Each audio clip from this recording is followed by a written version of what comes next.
Hidup Sehat, pemirsa, masih ngomongin tentang kolesterol nih ya, bersama dengan Prof. Ari nih. Tadi masih ada mitos atau fakta yang belum terjawab. Katanya nih ya, salah satu gejala kolesterol itu bisa muncul yang namanya bercak kuning yang muncul di kulit. Ini fakta atau mitos, dokter?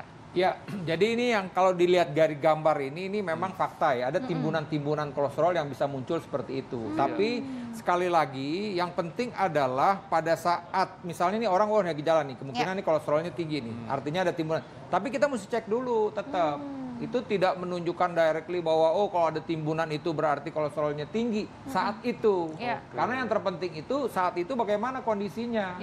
Karena di saat itulah kalau memang dia tinggi, kita mesti turunkan. Karena kalau tidak, timbunan-timbunan makin banyak terjadi gitu. Oke, berarti satu-satunya cara untuk mendiagnosis ini orang kolesterolnya tinggi atau tidak? Ya dengan cek darah berarti ya, dok, ya. Karena bisa juga begini, pasien merasa nih, saya nggak ada timbunan-timbunan seperti itu, berarti saya kolesterolnya aman. Nah itu kan jadi berbahaya.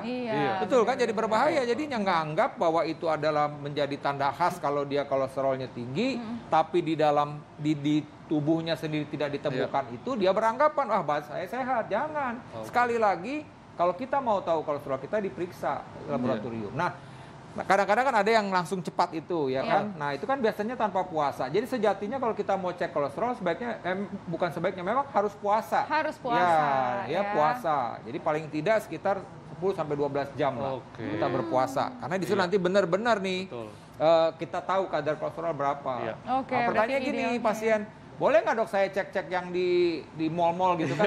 Gitu. Ya boleh aja, tapi jangan jadi patokan bahwa dia saat itu tinggi atau masih normal. Karena sekali lagi yang harusnya itu diperiksanya dalam kondisi puasa. Berarti jadi harus tes darah dengan kondisi puasa ya.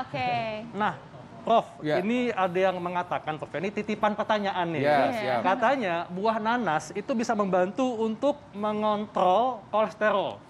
Ya, jadi mesti saya sampaikan begini, secara spesifik itu tidak ada yang demikian. Artinya nih, ini nanti prinsipnya adalah yang namanya sayur-sayuran, buah-buahan, unsur serat tadi, itu dia bisa membantu untuk mengurangi penyerapan kolesterol di usus halus gitu loh. Jadi itu yang penting. Jadi artinya istilahnya bahkan kalau anjuran kita nih, kalau kita lihat di di restoran-restoran Padang nih, mohon maaf saya contoh. Itu kan selalu ya sejatinya itu diselipin juga tuh makanan sayur-sayurnya. Misalnya ada yang daun singkong, betul, kadang-kadang ketimun. Nah, cuman masalahnya ini itu sebenarnya nenek moyang kita tuh ngajarin. Anda silakan ini ada makanan yang berlemak, tapi harus diimbangin tuh dengan sayur-sayuran. Saya rasa umumnya begitu deh. Di mana-mana Anda coba deh datang ke restoran Padang, mohon maaf ini, kita bisa lihat pasti disediain sayur. Kenapa? Karena tadi tujuannya tuh biar kalau kita kebetulan mengkonsumsi lemak yang cukup tinggi, maka si serat tersebut yang datang dari sayur itu juga mencegah penyerapannya gitu loh. Tapi umumnya yang kita santap itu sayur nangka yang ada gulainya.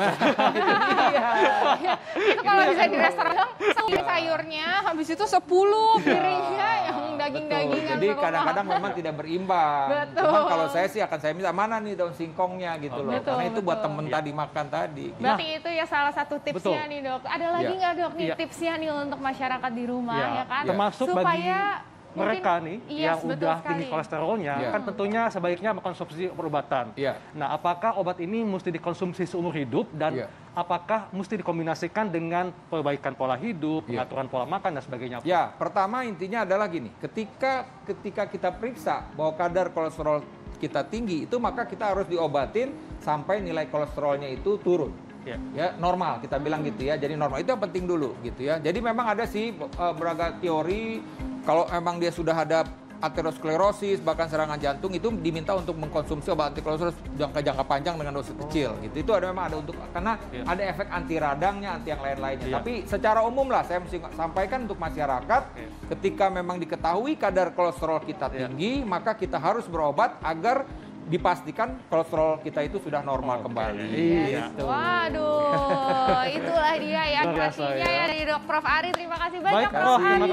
Dan penjelasannya sangat jelas sekali. Dan juga pemirsa jangan lupa selalu update informasi kesehatan Anda hanya di Hidup Sehat TV tiap hari Senin sampai Jumat jam 9 pagi sampai jam 10 pagi hanya di TV One. Kami pamit, Dr. Haikal. Saya Dr. Renita Arlin. Indonesia Hidup Sehat.